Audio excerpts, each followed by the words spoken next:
Hello and welcome to this, our latest webcast for INMO members. We are recording this on Friday the 13th of January.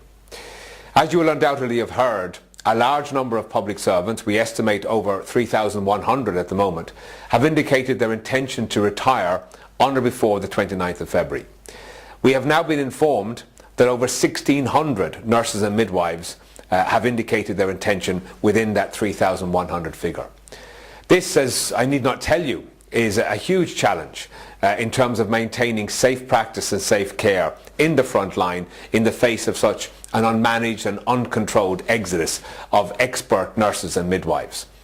We wish all our retiring colleagues a long and healthy retirement, but equally we have to now say that in the face of that exodus, we have to demand that the Health Service Executive and the Department of Health sit down with us immediately and bring forward contingency plans which will ensure that all nurses and midwives can practice safely and that all patient care needs can be met.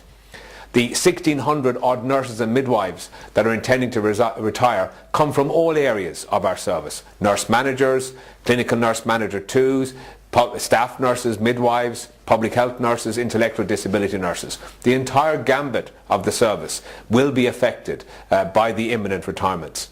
So we must bring forward initiatives, and we are now calling upon the government and the health service to bring forward a post-qualification employment initiative which will allow newly qualified nurses obtain some sustained employment in the Irish healthcare system. We want agency nurses who are for long-term periods on lines on rosters to be made direct employees of the Health Service Executive and to regularise their employment. We can do all of this and at the same time have reduced costs on the health service because of the nature of losing people with experience and replacing them with people with less experience. But first and foremost, we need to do this in order to ensure that every nurse or midwife going to work on the 1st of March can practice safely and practice and ensure patient care is met. So we have demanded those meetings and we will provide updates on the outcome of those meetings. But in that context, and in the context of the previous exodus of nursing and midwifery posts, the INMO Executive Council has also finalised the strands of a safe practice campaign which will now be finalising and rolling out over the coming weeks and months.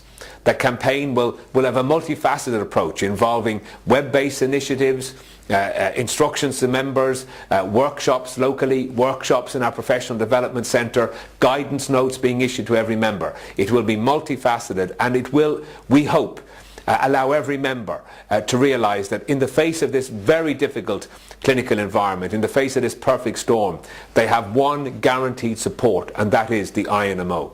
So please, keep your eye on the website, keep your eye on your hospital and health centre notice boards, attend these workshops when they are arranged in your area in the coming weeks, and together we will support each other and ensure that you practice safely, practice wisely and protect your regulation and your professional status. Thank you.